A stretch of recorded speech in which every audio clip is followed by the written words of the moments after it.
you perfect? Actually, you might come across like you think you're perfect. You're the one going around identifying other people's mistakes, scolding them, pointing out the errors, as if you are Mr. or Ms. Perfect yourself.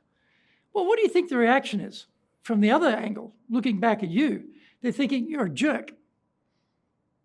They think, you're not perfect. Why are you giving me a hard time? Yes, I made a mistake, but everyone makes mistakes. It's a natural thing. It can happen, especially as we get more complexity in business.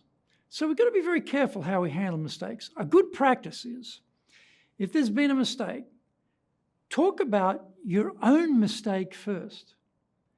Mention where you screwed up. Mention how you are not perfect, you are not God.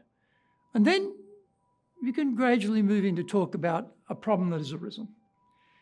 Showing that humanity, showing that you're not perfect, and you don't think that you're perfect, and you don't expect them to be perfect, makes it much easier for that person to take accountability and responsibility for the error that they've created. Try it this way, rather than rubbing people's noses in it and scolding them and acting like you're all high and mighty, how you're perfect and they're not. You're not perfect, trust me. You make plenty of mistakes, but admit them first before you talk about others and their errors.